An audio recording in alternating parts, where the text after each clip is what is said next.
ఘనుడవైన దేవా, పరిశుద్ధుడా, దయగలిగిన తండ్రి, మీరు మాకు అనుగ్రహించున్న ఈ సమయానికై వందనాలు. మీ బిడ్డలు ఆయా ప్రదేశముల యందుండి మీ వాక్యమును వినుచూ ఉండగా వారితో మీరు మాట్లాడి మీ నామమును ఘనపరుచుకొని మీ బిడ్డలకు కావలసిన పరిపూర్ణతను దయచేయమని రక్షకుడైన యేసు పరిశుద్ధ నామమున బ్రతిమాలి అడుగుచున్నాము తండ్రి. ఆమేన్. ఈ సమయంలో మనము కొర్నేలి పిలిపించుకొని ఉన్నటువంటి స్థితిని మనం ఒక్కసారి గమనించుదాం. కొర్నేలి ఏ విధంగా దేవుని సేవకుడైన పేతురుని పిలిపించుకొని ఉన్నాడో మనం ఒక్కసారి 10వ అధ్యాయము 23వ వచనంలో చదువుకున్నాం. మరునాడు అతడు లేచి వారితో కూడా బయలుదేరెను. యొప్పేవారైన కొందరు సహోదరులను వారితో కూడా వెళ్ళిరి. యొప్పేవారైన కొందరు సహోదరులు వారితో కూడా వెళ్ళిరి. ఇక్కడ ఆశ్చర్యమైనటువంటి కార్యం ఏంటంటే, పేతురు ఎక్కడికి బయలుదేరి ఉన్నాడు అని మనం ఆలోచించి ఉన్నప్పుడు కైసరియకు పేతురు వచ్చి ఉన్నాడు. పేతురు వచ్చేసరికి పేతురుతో పాటు కొంతమంది సహోదరులు బయలుదేరి వచ్చారు. ఎంత గొప్ప ఆధిక్యత కలిగి ఉన్నటువంటి వాడో మనం ఒక్కసారి గమనించుదాం. కొర్నేలి యొక్క సిద్ధపాటు ఎలాంటిది? ఆతిథ్యం ఇవ్వడానికి వచ్చి ఉన్న పేతురు కొరకై కొర్నేలి ఏమి చేశాడో ఇక్కడ మనం చదువుకొని వచ్చండి. 24వ వచనంలో, మర్నాడు వారు కైసరికి ప్రవేశించిరి. అప్పుడు కొర్నేలి తన బంధువులను ముఖ్య స్నేహితులను పిలిపించి వారి కొరకు కనిపెట్టుకొని ఉండాను. పేతురు వస్తారు కదా అనే ఉద్దేశం చొప్పున కొర్నేలి తన బంధువులను తన ముఖ్య స్నేహితులను పిలిపించుకొని పేతురు చెప్పేటువంటి సందేశం కొరకు ఎదురు చూస్తూ ఉన్నాడు. కాబట్టి పేతురు లోనికి వచ్చినప్పుడు కొర్నేలి ఏమి చేసి ఉన్నాడయ్యా అంటే, అతనికి సాష్టాంగ నమస్కారం చేసి ఉన్నాడు. ఒక పెద్ద ఆఫీసరు ఒక చర్మకారుని ఇంటి దగ్గర నుండి వచ్చినటువంటి ఒక అతనికి నమస్కారం చేసి ఉన్నప్పుడు పేతురు ఎలాంటి రియాక్షన్ లేకుంటే ఎలాంటి పరితాపము చెంది ఉన్నాడు అని మనం ఆలోచించి ఉన్నప్పుడు, అతను తన దగ్గర మ్రొక్కేటువంటి కొర్నేలితో ఏమని సెలవిచ్చి ఉన్నాడో మనము ఆలోచించవచ్చండి. అప్పుడు అతడు అన్యజాతులు ఇంకొక విషయాన్ని మనము చదువుకొనవలసి ఉన్నాము. 25వ వచనములో, పేతురు లోపలికి రాగా కొర్నేలి అతను ఎదుర్కొని అతని పాదముల మీద పడి నమస్కారం చేసెను. అతని పాదముల మీద పడి నమస్కారము చేసెను. ఆ మాటలకు పేతురు, నీవు లేచి నిలువుము, నేను కూడా నరుడనే అని చెప్పి అతన్ని లేవనెత్తి అతనితో మాట్లాడుచు లోపలికి వచ్చి అనేకులు కూడి ఉండుట చూచాను. ఒక కొర్నేలి ఒక్కడు అతనికి ఇవ్వబడి ఉన్న సందేశాన్ని అంగీకరించడానికి ఇష్టపడలేదు. కొర్నేలి తన బంధువులను ముఖ్య స్నేహితులను పిలిపించుకొని పేతురు కొరకు ఎదురు చూస్తూ ఉన్నాడు. ఎంత ఆశగుని ఉన్నాడో కొర్నేలి మనం ఒకసారి గమనించవలసి ఉన్నాం. కొర్నేలి చేసేటువంటి దినచర్యలు ఎలాంటివి అని మనం ఆలోచించి ఉన్నప్పుడు కొర్నేలి యొక్క దినచర్యలు చాలా అద్భుతమైనటువంటివి. అతను దేవునికి ప్రార్థన చేసేవాడు, ధర్మకార్యాలు చేసేవాడు. అతను ఒక ఆఫీసర్ అయ్యుండి కూడా గర్వాన్ని చంపుకొని తన డ్యూటీ చేయడంలో చాలా స్థిరముగా ఉండేటువంటి మనస్సు కలిగి ఉన్నటువంటి వాడే. అందువలన కొర్నేలి తన ఇంటికి వచ్చి ఉన్నటువంటి దైవజనుడైన పేతురు పాదములను నమస్కారం చేసి ఉన్నాడు. మరి పేతురు పాదములకు నమస్కారం చేయడము అనేది ఒక మిలిటరీ ఆఫీసరు ఎంత తగ్గింపులోనికి వచ్చి ఉన్నాడో మనం గమనించాలండి. అతను తన పదవిని ఆలోచించడం లేదు, అతను దేవుని దూత చేత చెప్పబడి ఉన్నాడు అనేటువంటి గర్వము అతనిలో లేదు. అతని కనబడుచు ఉన్నటువంటిది అంతా కూడా ఒక్కటే. దేవుడు తనకి చెప్పి ఉన్న భక్తుడు తన ఇంటికి వచ్చి ఉన్నాడు. ఎంత గొప్ప సంతోషాన్ని కొర్నేలి అనుభవించి ఉన్నాడో మనం చూడవచ్చాను. కొర్నేలిని చూచి ఉన్నటువంటి పేతురు చాలా సంతోషపడ్డాడు. ఎందుకంటే ఒక మిలిటరీ ఆఫీసర్ అని, అతను ప్రతి విధమైన హంగుతో ఉన్నటువంటి ఆరోగ్యవంతుడైనటువంటి ఒక సిన్సియర్ ఆఫీసర్ అని, అతని పాదాల దగ్గర నమస్కారం చేస్తూ ఉన్నప్పుడు, అయ్యా నేను నీలాంటి మనిషి నేను లే అని చెప్పి ఏమి జరిగిందో అడిగి తెలుసుకున్నాడు ఆయన. ఏమి జరిగిందో తెలుసుకొని ఉన్నప్పుడు పేతురు దేవుని యొక్క మాటలు చెప్పటం మొదలుపెట్టి ఉన్నాడు ఆయన. ఎందువలన అంటే దేవుని దూత మిమ్మలను పిలిపించుకోనమని చెప్పాడు అని చెప్పి ఉన్న మాటలకు కొర్నేలి బంధువులందరూ కూడా ఆశ్చర్యపడ్డారు. ఆయన ఎలాంటి వాడో అనుకున్నారు.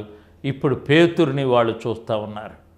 పేతురు వచ్చినప్పుడు అతను చేసి ఉన్నటువంటి ఆ ఆతిథ్యాన్ని మనం ఆలోచించి ఉన్నప్పుడు దేవుని యొక్క వివరణను అతను చెప్పుచూ ఉన్నప్పుడు 31వ వచనంలో, కొర్నేలి నీ ప్రార్థనలు వినబడెను, నీ ధర్మకార్యములు దేవుని సముఖమందు జ్ఞాపకముంచబడి ఉన్నవి కనుక నీవు యొప్పేకు వర్తమానమును పంపి పేతురు అను మారుపేరు గల సీమోనును పిలిపించుము. అతడు సముద్రపు దరినున్న చర్మకారుడైన సీమోను ఇంట దిగి ఉన్నాడని నాతో చెప్పాను.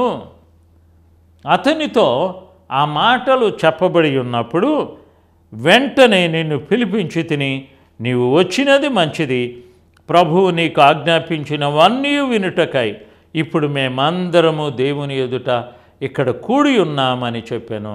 అందుకు పేతురు నోరు తెరచి ఇట్లా నేను.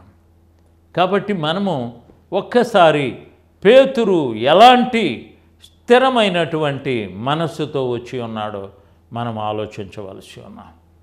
కొర్నేలి అనేటువంటి ఒక సైన్యాధికారి లేకుంటే మహాశక్తి కలిగి ఉన్నటువంటి అతను భక్తుడైనటువంటి పేతురు వచ్చినప్పుడు అతని పాదములకు నమస్కారం చేసేటువంటి వినయ విధేయత కలిగి ఉన్నటువంటి వాడు కొర్నేలి. ఆ తర్వాత కొర్నేలి తన సేవకుడైనటువంటి పేతురుతో చెప్పినప్పుడు ఏ విధముగా తన స్థితిని వర్ణించుకుంటా చెప్పి ఉన్నాడు. నీ ధర్మకార్యములన్నీ కూడా నా సముఖమునకు చేరి ఉన్నవని దేవుడు సెలవిచ్చి ఉన్నాడు. కాబట్టి నువ్వు పేతురుని పిలిపించుకొని పేతురు నీతో చెప్పి ఉన్న మాటలు వినమని దేవుని యొక్క సేవకుని ద్వారా దేవుని దూత ద్వారా ఇతనికి వినబడి ఉన్న వర్తమానాన్ని విని నేను నిన్ను పిలిపించుకొని ఉన్నానని పేతురుతో చెప్పినప్పుడు పేతురు చాలా సంతోషముతో అతనికి దేవుడు సెలవిచ్చి ఉన్న మాటలను మనం ఇక్కడ చూడగలుగుతూ ఉన్నాం. 34వ వచనములో, అందుకు పేతురు నోరు తెరిచి ఇట్లా నేను, దేవుడు పక్షపాతి కాడని నిజముగా గ్రహించి ఉన్నాను. దేవుడు పక్షపాతి కాదు అని నిజముగా గ్రహించి ఉన్నాను. ప్రతి జనములోనూ ఆయనకు భయపడి నీతిగా నడుచుకుని వారిని ఆయన అంగీకరించును. ఇక్కడ పేతురు చెప్పేటువంటి మాటలు ఎంత ఆశ్చర్యంగా ఉంటున్నాయి అంటే, ప్రతి జాతిలో కూడా దైవ భయము కలిగి ఉన్నటువంటి వారిని దేవుడు పిలుస్తూ ఉన్నాడు. ప్రతి జనములోనూ ఆయనకు భయపడి నీతిగా నడుచుకుని వారిని ఆయన అంగీకరించును. నీతిగా నడుచుకుని వారిని ఆయన అంగీకరించును. యేసుక్రీస్తు అందరికీ ప్రభువు. ఆయన ద్వారా దేవుడు సమాధానకరమైన సువార్తను ప్రకటించి ఇశ్రాయేలీయులకు పంపిన వర్తమానము మీరెరుగుదురు. యోహాను బాప్తీసము ప్రకటించిన తరువాత గలిలయ మొదలుకొని యూదయందంతటను ప్రసిద్ధమైన సంగతి మీకు తెలియను. అదేమనగా దేవుడు నజరేయుడైన యేసును పరిశుద్ధాత్మతోనూ శక్తితోనూ అభిషేకించెను అనునదియే. దేవుడు ఆయనకు తోడై ఉండెను కనుక ఆయన మేలు చేయుచు అపవాది చేత పీడించబడిన వారిని అందరినీ స్వస్థత పరుచుచు సంచరించుచు ఉండెను. ఆయన యూదుల దేశమందును యెరూషలేమునందును చేసిన వాటికన్నిటికీ మేము సాక్షులము. ఆయనను వారు మ్రానున వేలాడతీసి చంపిరి. దేవుడు ఆయనను 3వ దినమున లేపి ప్రజలందరికీ కాక దేవుని చేత ముందుగా ఏర్పరచబడిన సాక్షులకే, అనగా ఆయన మృతుల్లో నుండి లేచిన తరువాత ఆయనతో కూడా అన్నపానములు పుచ్చుకొనిన మాకే ఆయన ప్రత్యక్షముగా కనబడినట్లు అనుగ్రహించెను. ఇదియు కాక దేవుడు సజీవులకును మృతులకును న్యాయాధిపతినిగా నియమించినవాడు ఈయనే అని ప్రజలకు ప్రకటించి దృఢసాక్ష్యం ఇవ్వవలనని మాకు ఆజ్ఞాపించెను. ఆయన యందు విశ్వాసముంచు వాడెవడో వాడు ఆయన నామము మూలముగా పాపక్షమాపణ పొందునని ప్రవక్తలందరూ ఆయనను గూర్చి సాక్ష్యమిచ్చుచూ ఉన్నారు అనెను. ఎంత విలువైనటువంటి వాక్యాన్ని బోధించి ఉన్నారో గమనించుదామా. పేతురు యొక్క ప్రసంగము మనం ఆలోచించి ఉన్నప్పుడు యేసు ప్రభువారు భూమి మీదకి ఎందుకు పంపించబడి ఉన్నారు అనేటువంటి విషయాన్ని ఇక్కడ వివరంగా చెప్పుచూ ఉన్నాడు. ఆయన మానవుని దేవుడు సజీవులకును మృతులకును న్యాయాధిపతిగా నియమించినవాడు ఈయనే అని ప్రజలకు ప్రకటించటానికి భక్తులను ఏర్పాటు చేసుకొని ఉన్నాడు. కాబట్టి ప్రియులారా, మనకు రక్షణను లేకుండా మన పాపముల నుండి మనల్ని రక్షించేటువంటి వాడు యేసు ప్రభువారు. ఆయన యొక్క విలువైన రక్తాన్ని మానవుని పాపముల కొరకు చిందించి ఉన్నాడు అనేటువంటి సువార్తను ప్రకటించటానికి, అంతేకాకుండా బలి నైవేద్యాన్ని తీసివేయడానికి దేవుడు ఏర్పాటు చేసి ఉన్నటువంటి ఆయనే యేసు ప్రభువారు. ప్రభు యొక్క మరణ దినాన్ని మనం ఒక్కసారి ఆలోచించి ఉన్నట్లయితే యేసు ప్రభువారు ఎందుకు భూమి మీద ఒక మానవుడుగా జన్మించి ఆయన బలి అయిపోయి ఉన్నాడో గమనించవలసి ఉన్నాం.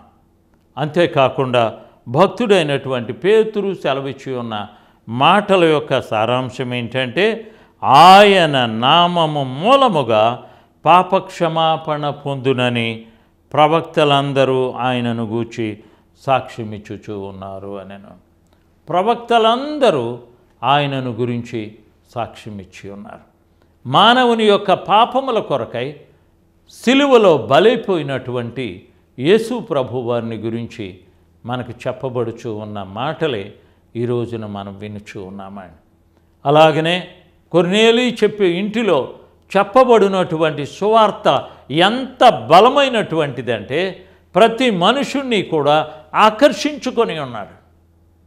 అక్కడ విన్నటువంటి వాళ్ళందరూ కొర్నేలి ఇంటివారు, కొర్నేలి బంధువులు, కొర్నేలి స్నేహితులు, ఆ ప్రాంతంలో ఉన్నటువంటి వారందరూ కూడా ప్రభువైన యేసుక్రీస్తు వారిని దేవుడు ఏర్పాటు చేసుకొని ఉన్నాడు. ఆయన వలన లోకానికి రక్షణ ఉన్నది. ఆయన మానవుని యొక్క పాపములను కడిగివేయునటువంటి పరిశుద్ధుడు అని భక్తుడైనటువంటి పేతురు సెలవిస్తూ ఉన్నటువంటి సమయంలో అక్కడ జరిగినటువంటి అద్భుతం ఏంటంటే అది మనమందరము కూడా ఈ సమయంలో గమనించవలసి ఉన్నాం. ఎందుకంటే ఆ మాటలు చెప్పుచూ ఉన్నటువంటి సమయంలో జరిగి ఉన్నటువంటి సందర్భము 44వ వచనంలో పేతురు ఈ మాటలు ఇంకా చెప్పుచూ ఉండగా అతని బోధ విన్న వారందరి మీదికి పరిశుద్ధాత్మ దిగెను.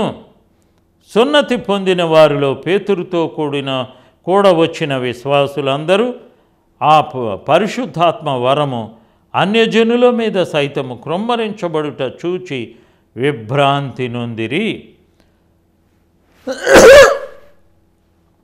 క్షమించండి. ఇక్కడ మనము గమనించవలసి ఉన్నటువంటి విషయం ఏంటంటే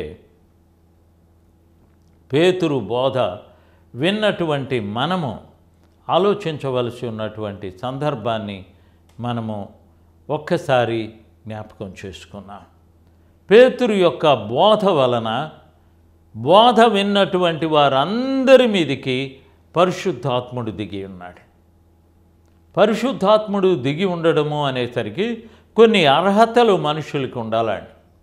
అప్పట్లో ఉన్నటువంటి అర్హత ఏంటంటే సున్నతి అనేటువంటిది అవసరమై ఉన్నదండి. తర్వాత యూదుల మీదే దేవుడు తన ఆత్మను కృమ్మరించి ఉన్నాడు. సంఘములో జరిగి ఉన్నటువంటి ప్రతి విధమైన నిబంధనను పాటించినటువంటి వారికే పరిశుద్ధాత్ముడు కృమ్మరించబడి ఉన్నాడు. అలాగనే పేతురు బోధ విన్నటువంటి సమయంలో పేతురులో కలిగి ఉన్నటువంటి ఆ మాటలకు, ఆ తర్వాత పేతురు యొక్క బోధతో కదిలించబడి ఉన్న మనుషులందరూ కూడా పరిశుద్ధాత్ముని పొందటము వారు చూచి ఆశ్చర్యపడి ఉన్నారు.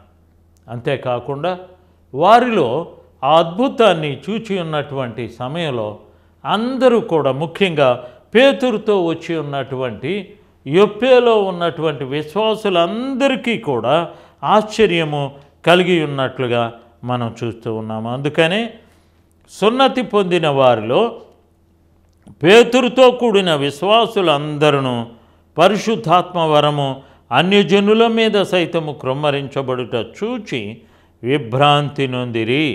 ఏలయనగా వారు భాషలతో మాట్లాడుచు దేవుని ఘనపరచుచు ఉండగా వినిరి.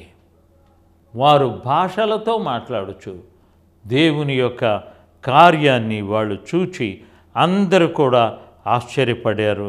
అందుకు పేతురు, మన వలె పరిశుద్ధాత్మను పొందిన వీరు బాప్తీసం పొందకుండా ఎవడైనను నీళ్లను ఆటంకము చేయగలడా అని చెప్పి యేసుక్రీస్తు నామమందు వారు బాప్తీసము పొందవలెనని ఆజ్ఞాపించెను. తర్వాత కొన్ని దినములు తమ యొద్ద ఉండుమని వారు అతనిని వేడుకొనిరి. ఇక్కడ జరిగి ఉన్నటువంటి ఈ సందర్భాన్ని మనం ఒక్కసారి గమనించుదాం. ఎప్పుడైతే యేసు ప్రభువారు రక్షకుడు అనేటువంటి బోధ పేతురు నోటిగుండా విని ఉన్నారో వారందరూ కూడా ఆ మాటలను నమ్మి ఉన్నారు.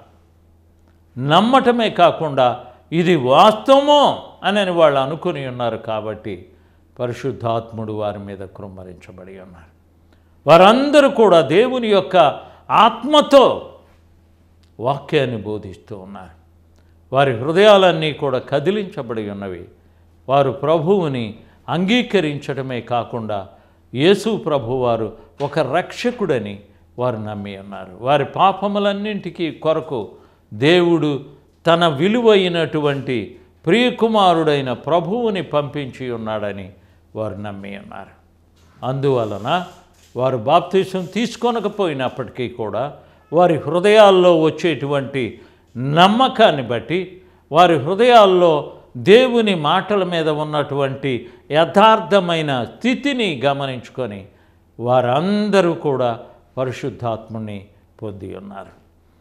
ఆ విషయంలో మనం ఆలోచించి ఉన్నప్పుడు వారు పరిశుద్ధాత్మను ఏ విధముగా పొంది ఉన్నారు అనేటువంటిది మనకిక్కడ చెప్పబడి ఉన్నటువంటి మాట ఏంటంటే, వారు భాషలతో మాట్లాడుచూ ఉండిరి.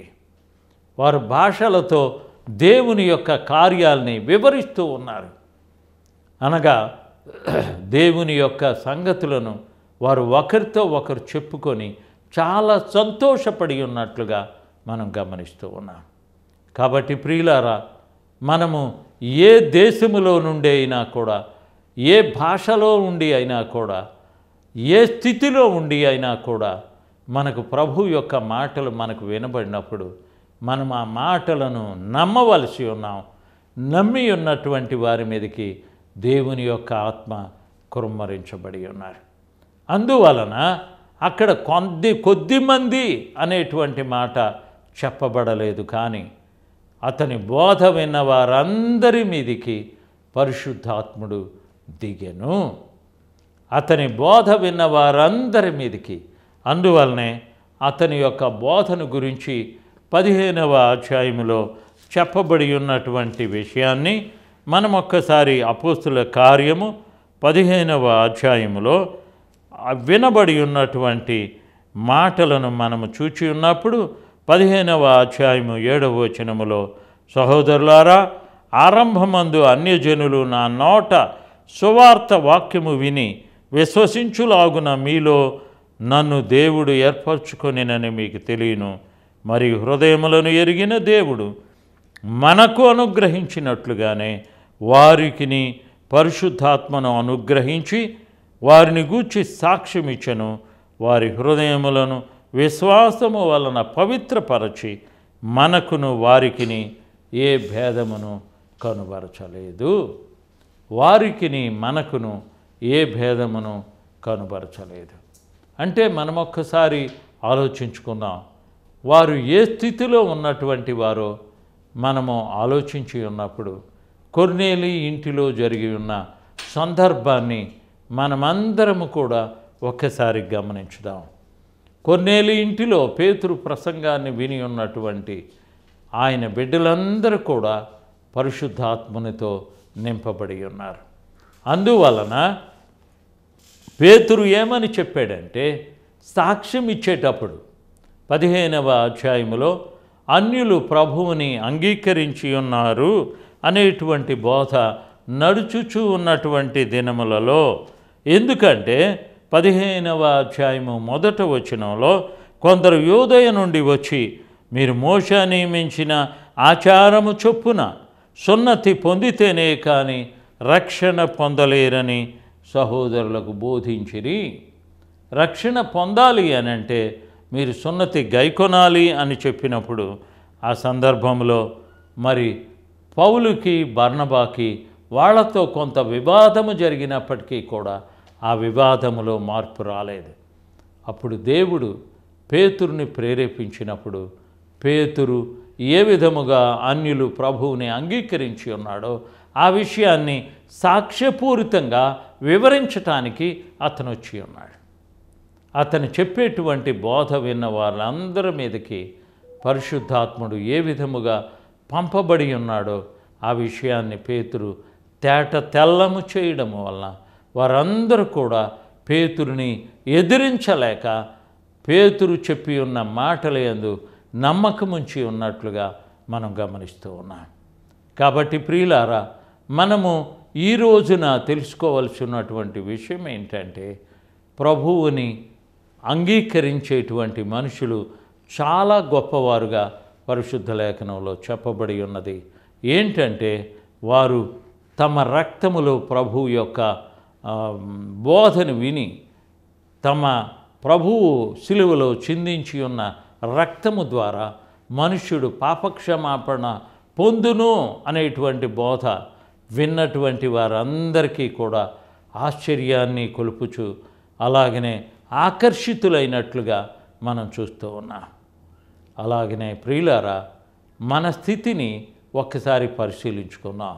మనం రక్షించబడి ఉన్నామా? మనము యేసు ప్రభువారిని గురించి వినబడినప్పుడు మనం ఆ సువార్తని అంగీకరించి యేసు ప్రభువారి యొక్క మాటల చేత మన హృదయాలన్నీ కూడా స్థిరపరచబడి ఉన్నవా అనేది పరిశీలించుకొని ఇక్కడ పేతురు సెలవిచ్చి ఉన్న మాటలు ఏంటంటే, వారి హృదయములను విశ్వాసము వలన పవిత్రపరచి మనకును వారికిని ఏ భేదము కనుబరచలేదు. మనకును వారికిని ఏ భేదమును కనుబరచలేదు. కనుక మన పితరులైనను మనమైనను మోయలేని కాడిని శిష్యుల మెడ మీద పెట్టి మీరెందుకు దేవుని శోధించుచు ఉన్నారు?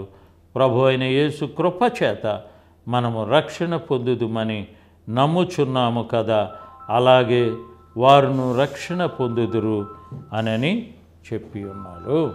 కాబట్టి ప్రియులారా, మనం ఏ స్థితిలో ఉన్నామో ఒక్కసారి గమనించుకొని ఆ విధమైన స్థితిలో ప్రభు బిడ్డలుగా మనం అంగీకరించబడవలనని ప్రభు మనకి సెలవిస్తూ ఉన్నాడు.